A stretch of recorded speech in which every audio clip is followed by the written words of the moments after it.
Students, today we are going to learn NCERT solution for class 9th Science chapter 1. Okay, matter in our surroundings. Okay, so हम इस chapter का questions and answers को solve करेंगे। तो question number 1 दिया गया है, which of the following are matters? Chair, air, love, smell, hate, almond, thought, cold, lemon water, smell of perfume. इसमें से पदार्थ कौन कौन से हैं?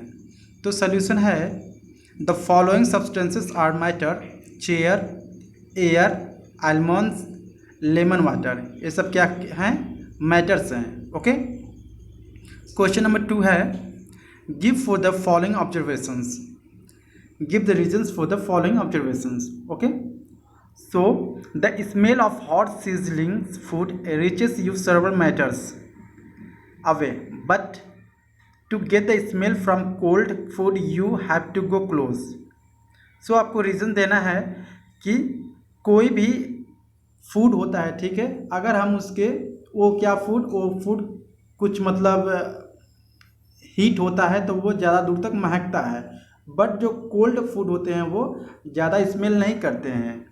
ओके, आपको उसके पास जाकर जाना पड़ता है। ओके, तो आंसर है, particle in the air if fluided with higher temperature acquire high kinetic energy which aid them to move fast over a stretch, hence the smell of hot seasoning food reaches a person even at a distance of several metres. Okay, जो actually food होते हैं ये fluided with high temperature, अगर high temperature रहता है तो ये acquire करता है, काइनेटिक एनर्जी को ज़्यादा एक्वायर करता है। Okay, which as them to move fast over a stretch, और वो ज़्यादा दूरी तक उसको स्ट्रेच करता है और दूर जाने तक मतलब वो ज़्यादा दूर तक फैलता है। Hence the smell of hot sizzling food reaches a persons. Okay, इसलिए जो ज़्यादा हॉट होते हैं फूड वो क्या होते हैं, ज़्यादा दूर तक स्मेल करते हैं। ओके, क्वेश्चन नंबर 3 है,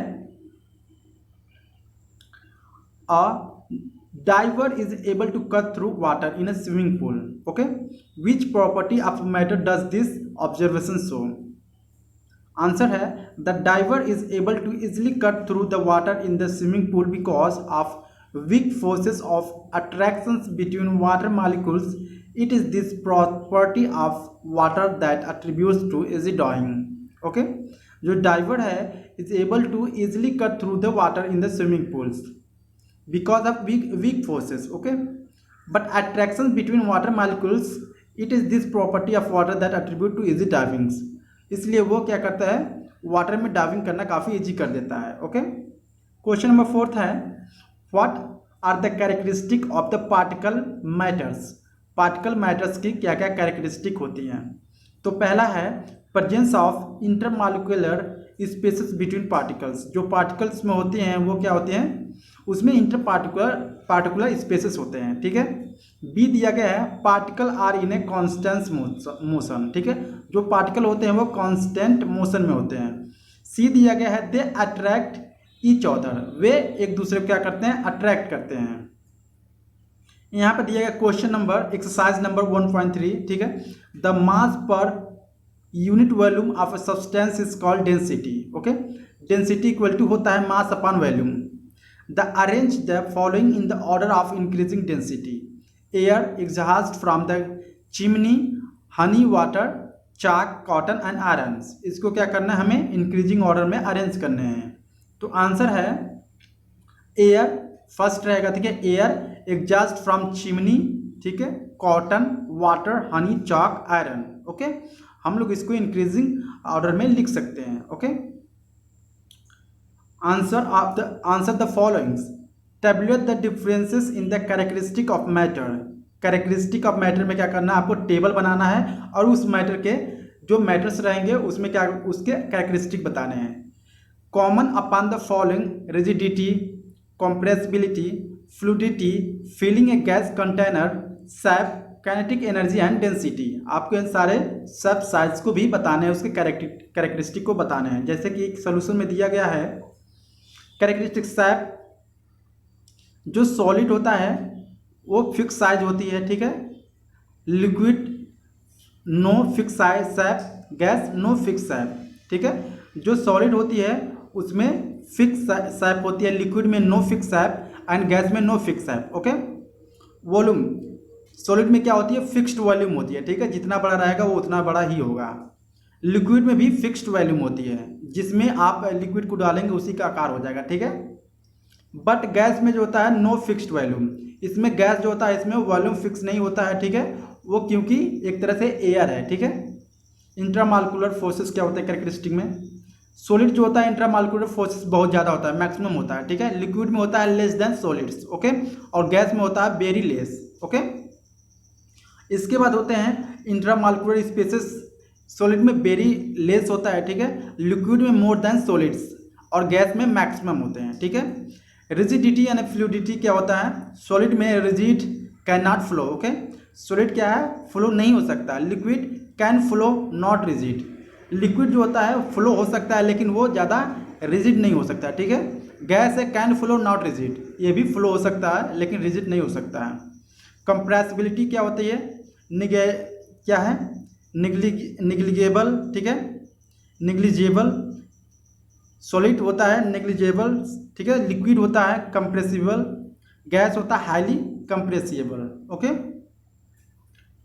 इसको डिफाइन किया, रिजिडिटी क्या होता है, it is the propensity of a substance to continue to remains in its shape when treated with an external forces. Rigidity क्या होता है, it is the propensity of a substance, एक तरह से एक सब्सटेंस होते हैं, ठीक है, to continue to remain its shape, वो क्या होता है अपने शेप, वो एक फिक्स शेप होता है, उसको हम रिजिड बोलते हैं, ठीक है।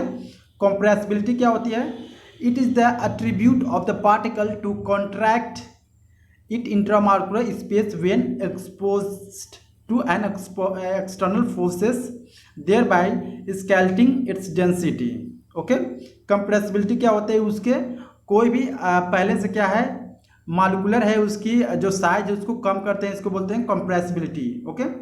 फ्लूइडिटी क्या होती है, fluidity it is the ability of a substance to flow और मूव अबाउट फ्रीली, एक ऐसा सब्सटेंस जो कि किसी भी एरिया में बह सकता है या फ्लो हो सकता है, उसको हम बोलते हैं fluidity, okay. Filling the gas container क्या होता है, the particle in a container take its shape as they randomly vibrate and all possible directions, ठीक है। जब भी हम गैस को किसी भी कंटेनर में रखते हैं तो वो उसी साइज का हो जाता है, और जितने भी गैसेस होते हैं क्या होते हैं हर एक एरिया में फैल जाते हैं जिस कंटेनर में हम रखते हैं रैंडमली, ओके। शेप्स क्या होते हैं, it is the different structure of an object with in an external boundary. Shape क्या होता है, एक तरह से डिफरेंट स्ट्रक्चर होता है, शेप एक तरह से स्ट्रक्चर होता है, ठीक है, जो कि हम बाहरी बाउंड्री से भी देख सकते हैं, ओके। काइनेटिक एनर्जी क्या होती है, motion allow particle to possess energy which is referred to as kinetic energy. The increasing order of a kinetic energy possessed by various state of matter are solid, liquid, gases, okay. Mathematically it can be expressed at kinetic energy equal to 12, okay, mv2, where m is the mass and v is the velocity of a particle, okay. Density क्या होती है, it is the mass of a unit volume of a substance.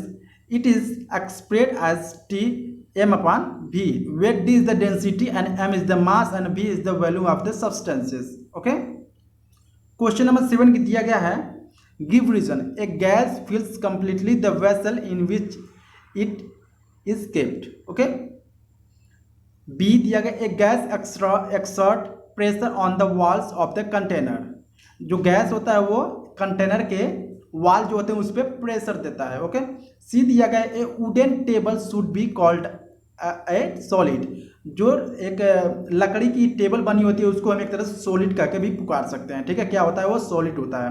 We can easily move out hand in the air but do not swim through a solid block of wood, we need a karate expert, okay. हम लोग अपने हाथों को हवा में अच्छे से घुमा सकते हैं, लेकिन हम किसी सॉलिड पे उसको घुमाना पड़े, मतलब उस पर मारना पड़े तो हम लोग उसको नहीं कर सकते हैं, ओके। तो सॉल्यूशन है kinetic energy, okay, passes by gas particle is very high, which allow them to randomly move across all directions. When contained, hence the particle fills the gaseous vessel entirely. Okay, kinetic energy जो होता है वो gas particle से क्या होता है, पास होके काफ़ी हाई रैंडमली मूव होता है, ठीक है, across the container. Okay, container में जो होता है वो हाईली मूव होता है. काइनेटिक एनर्जी मतलब गैस पार्टिकल जो होते हैं जिस कंटेनर में रखते हैं उसको, ठीक है. बी दिया गया है, gas molecule possess high kinetic energy due to which they are under constant motion inside the container in random directions which cause them to hit the walls of the container and hence create vibrations. These collisions with the walls of the container generate pressure. Okay, C दिया गया है, a wooden table should be called as solid as it possesses all the properties of a solid such as. जो एक table होती है वो एक solid property होता है उसके पास, ठीक है, डिफिनिट साइज एंड शेप. उसमें क्या होती है, एक फिक्स साइज और शेप होता है. Intermolecular attraction between closely packed particle, जो उसके पार्टिकल होते हैं काफ़ी पैक्ड होते हैं, ठीक है. It is rigid and can not be compressed. ये क्या है, ये बहुत ही कड़ा रहता है, ठीक है, काफ़ी रिजिड होता है और इसको हम कंप्रेस नहीं कर सकते, मतलब दाब नहीं सकते हैं इसको, ठीक है. मॉलिक्यूल डी है, molecules in gases are loosely packed as compare to solid molecules which are densely packed. Okay, molecules gas जो होते हैं लूजली पैक्ड होते हैं कंपेयर टू सॉलिड मॉलिक्यूल्स, ठीक है. Hence we are easily able to break the force of attraction. हम इसको easily force of attraction को क्या करते हैं, easily break कर सकते हैं, ठीक है. Because of greater forces of attractions between molecules, which is karate expert is able to smash with the applications of lot of forces. Okay. Question number 8 दिया गया है, liquid generally have a lower density than solids. Solid के पास क्या होता है, कम density होता है than liquid के, ठीक है. But your must have observe that ice floats, ठीक है, on water, find out why. लेकिन आप देखते हैं कि जो आइस होता है वो पानी के ऊपर तैरता है, ऐसा क्यों होता है. आंसर है density is ice is less than the density of water, ठीक है. जो आइस की डेंसिटी होती है वो पानी से कम होती है. The low density of ice can be attributed to small pores it has been allowed to be trap air and ice floats on water, ठीक है. जो बर्फ की डेंसिटी होती है वो पानी की डेंसिटी से कम होता है, इसलिए बर्फ पानी में तैरता है. ओके, एक्सरसाइज 1.4 दिया गया है, convert the following temperature to Celsius scale. जैसे कि 300 केल्विन दिया है, ठीक है, एंड 573 केल्विन. ओके, तो सोल्यूशंस आप देख सकते हैं, 0 degree Celsius equal to 273 kelvin. Okay, तो इस तरह से सॉल्व करके लास्ट में आंसर है 300 Celsius. Okay, question number 10, what is the physical state of water at, means वाटर का फिजिकल स्टेट क्या है, 250 डिग्री और बी 100 डिग्री सेल्सियस. सोल्यूशन है at 250 degree Celsius gaseous state since it's beyond its boiling point. B at 100 degrees Celsius, it is the transition state as the water, it is the boiling point. Hence, it would be the present in the both liquid and gaseous state. Okay? जो 100 degree Celsius से ये क्या है, एक तरह से पानी की एक बॉइलिंग पॉइंट है, ठीक है. तो ये क्या हो सकता है, एक तरह से गैस में भी कन्वर्ट हो सकता है इस स्टेट में और एक तरह से लिक्विड में भी कन्वर्ट हो सकता है. Okay, question number 11, for any substance why does the temperature remains constant during the change of state. ठीक है, किसी भी पदार्थ के लिए टेम्परेचर कांस्टेंट रहता है जबकि उसके स्टेट में चेंज होता है. तो सोल्यूशन है, it is due to the latent heat as the heat supplied to increase the temperature of the substance is used up to transform the state of matter of a substance, hence the temperature stay constant. Question number 12, suggest a method to liquefy atmospheric gases. आपको method बताने हैं कि atmospheric gases को किस तरह से हम liquefy करते हैं. तो आंसर है, it can be achieve by either increasing the pressure of decreasing the temperature which ultimately lead to the reduction of spaces between molecules. हम किस तरह से इसको तैयार कर सकते हैं एटमॉस्फेरिक गैसेस को. फर्स्ट अब क्या करना पड़ेगा, हम प्रेशर को इंक्रीज करेंगे और टेम्परेचर को डिक्रीज करेंगे. इस तरह से रिडक्शंस ऑफ, जब भी मॉलिक्यूल्स में होगा उसके स्पेसेस क्या हो गए, रिडक्शंस हो गए। इस तरह से लिक्विफाई करते हैं एटमॉस्फेरिक गैसेस को। Okay, question number exercise 1.5, question number 13, why does a desert cooler cool better on a hot dry day. Okay, means जो डिजर्ट होते हैं वो कूलर होते हैं, ठीक है, better and hot dry day यानी दिन में। तो कैसा क्यों होता है? It is because the temperature is high and it's less humid on a hot dry day which enable better evaporation. High levels of this evaporation provide better cooling effect. क्या होता है, जब टेम्परेचर ज़्यादा होती है तो उसकी ह्यूमिड जो होती है वो कम होती है, and hot dry day which enable better evaporations, इसके बाद वो वाष्पित होना शुरू हो जाता है। इसलिए high levels of evaporations provide better cooling effect. जितना ही ज़्यादा मतलब इवेपोरेशंस हो गए उतना ज़्यादा कूलिंग इफेक्ट आता है डिजर्ट एरिया में, ठीक है। Question number 14, how does the water kept in A earthen pot मटका बिकम कूल ड्यूरिंग समर। हम लोग किस तरह से मटके में पानी रख सकते हैं, और मतलब हम लोग जब भी पानी रखते हैं मटके में तो वो काफ़ी क्या होता है, ठंडा रहता है। ऐसा क्यों होता है? आंसर है an earthen pot is the porous in nature. जो मिट्टी की बर्तन होती है वो क्या होती है, पोरस होती है नेचर में। This tiny pores facilitates penetration of water and hence their evaporations from the pot surface. The process of evaporation requires energy, okay, which is contributed by water in the pot, as a result of which water turns cooler. वो क्या होता है, जब भी हम पानी उस मटके में रखते हैं तो वो क्या होता है, वो एक तरह से इवेपोरेशन रिक्वायर करता है, ठीक है। Process of evaporation require energy which is contribute by the water in the pot as a result of the which water turns cooler. वो क्या होता है, उसमें इवेपोरेशन होना शुरू हो जाती है, इवेपोरेशन की एनर्जी होना शुरू हो जाती है, तो इसलिए उसमें पानी काफ़ी ठंडा रहता है। क्वेश्चन नंबर 15 है, why does our palm feel cold when you put on some acetone और पेट्रोल और परफ्यूम ऑन इट। ओके, हमारी हथेली जो है ठंडी क्यों महसूस होती है जब हम इस पर कोई पेट्रोल, ठीक है, परफ्यूम या कोई एसीटोन इस पर रखते हैं, तो ऐसा क्यों होता है? तो आंसर है acetone, petrol and perfume are volatile substances. Acetone, petrol and perfume जो होते हैं वोलेटाइल सब्सटेंसेस हैं that get evaporated when they come in contact with air. Okay, जब वो हवा के कॉन्टैक्ट में आते हैं तो इवेपोरेट होना शुरू हो जाते हैं। Evaporation is facilitated as its uses energy from palms, ठीक है, hence leaving a cooling effect on our palms. Okay, जो इवेपोरेशन होता है उसी के चलते हम लोगों को कूलिंग महसूस होता है हमारे हथेली पर। ओके, question number 16, why are we able to sip hot tea और मिल्क फास्टर फ्रॉम ए सॉसेस रेदर देन ए कप।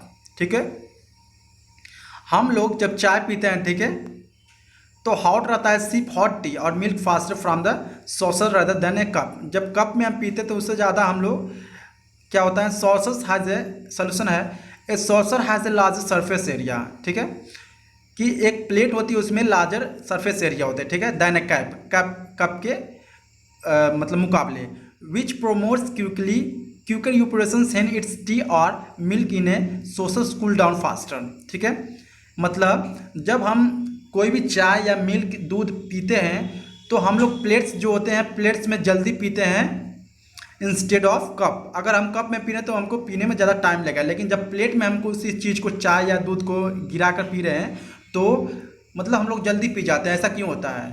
ऐसा इसलिए होता है क्योंकि उसमें जब हम प्लेट में कोई भी चाय या गर्म दूध गिराते हैं तो उसमें ज़्यादा वॉल्यूम होता है, ठीक है, तो इवेपोरेशंस होना जल्दी शुरू हो जाता है और उसमें एयर लगना भी शुरू हो जाता है, इसलिए वो जल्दी ठंडा हो जाता है, इसलिए हम लोग प्लेट में जल्दी पी लेते हैं। लेकिन जब कप में होता है चाय या मिल्क तो उसमें ज़्यादा वॉल्यूम भी नहीं होती है, उसमें हवा भी नहीं लगती है, तो इसलिए वो जल्दी ठंडा नहीं होता है और इसीलिए वो जल्दी क्या होता है, हम लोग उसमें नहीं पी पाते हैं दूध या मिल्क या tea. Okay, what types of clothes should we wear in summer.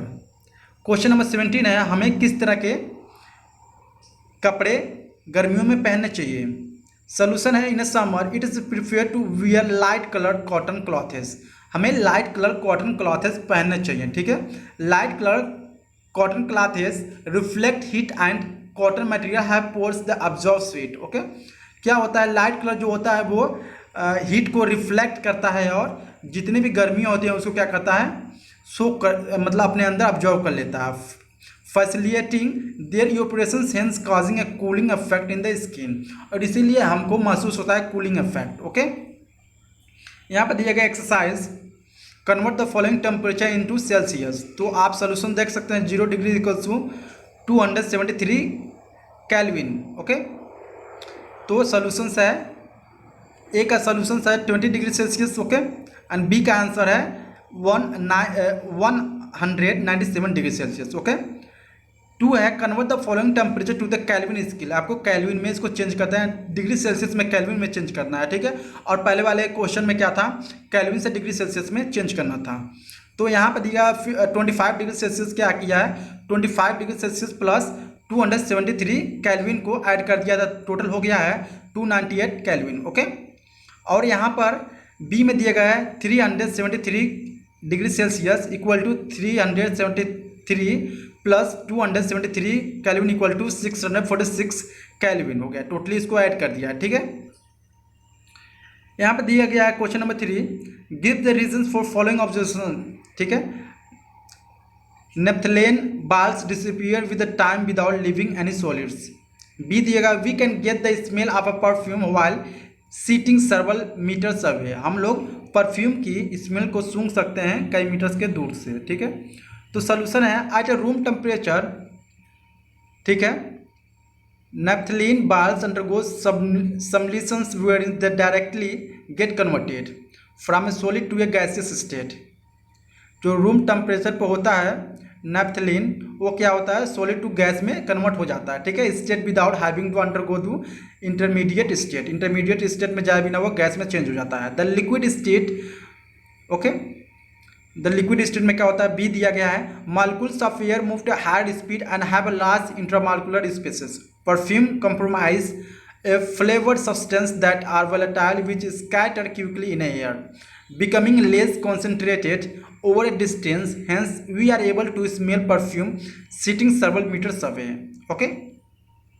Question number 4. Arrange the following in the increasing order of the forces of attractions between the particles water, sugar, oxygens. तो increasing order में इसको क्या करना है, रखना है। तो पहला ऑक्सीजन यानी गैस, उसके बाद वाटर यानी लिक्विड, उसके बाद शुगर यानी सॉलिड। ओके, क्वेश्चन नंबर 5 है, what is the physical state of water.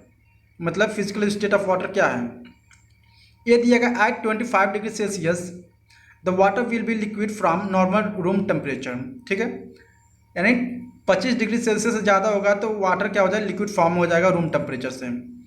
अगर 0 डिग्री सेल्सियस रहता है तो water is the freezing point. अगर 0 डिग्री सेल्सियस रहेगा तो वाटर फ्रीजिंग यानी जम जाएगा। ओके, अगर 100 डिग्री सेल्सियस रहेगा तो वाटर हो जाएगा बॉइलिंग पॉइंट, मतलब वो बॉयल होना शुरू हो जाएगा। ठीक है, question number 6, give 2 reasons to justify water at a room temperature is liquid and iron almirah is a solid at a room temperature. ऐसा क्यों होता है, आंसर है the transition in state of matter of water occur at a 0 degree Celsius and 100 degree Celsius. At a room temperature, water is in the liquid state, thereby exhibiting all the properties of a liquid such as water flow at this temperature.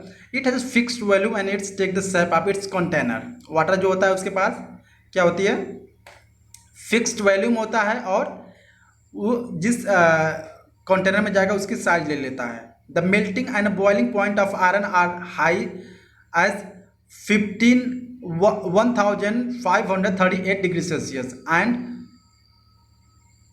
2862 degrees Celsius respectively. The room temperature is about 20 to 25 degrees Celsius. Hence, iron alumina is the solid at a room temperature. ठीक है, जो लोहे की melting point है यानी लोहे की कितना रहेगा वो तब जाकर मेल्ट होगा 1538 डिग्री सेल्सियस से 2862 डिग्री सेल्सियस के बीच रहेगा, तब जाके वह लोहा मेल्ट होगा। तो रूम टेम्परेचर बेसिकली होता है 20 से 25 डिग्री सेल्सियस, तो इसलिए वो लोहा की अलमारी जो होती है वो पिघलता नहीं है। ठीक है, 7 है, why the ice at 273 kelvin more effective in cooling than water at the same temperature. Solution है, water At this temperature, 273 Kelvin is the less effective than ice, as ice can rapidly from water through absorptions of ambient heat energy at opposed to water, which does not exist. This property, as it already possesses additional latent heat of a fusion, so does not require extra heat. Hence, ice cool rapidly compared to water at the same temperature. Okay. Question number 8. What produces more server burns, boiling water or steam? Okay. Steam produces server burns. It is because it is exposed the reactions that release high amount of heat, which is heat consumed during vaporization. So question number 9, you can see, name A, B, C, D, E and F is the following diagram of the showing change its state. आप लोग देख सकते हैं, ठीक है. Increasing heat and decreasing pressure, and decreasing heat and increasing pressure, solid liquid gas. तो पहला ये मेल्टिंग, बी फ्यूजन्स और liquefactions, B evaporations and vaporisations, C condensations, D solidifications and E sublimations and या फिर सब्लिमेशंस. ओके. अगर आपको video अच्छी लगे please subscribe my channel. Thank you so much.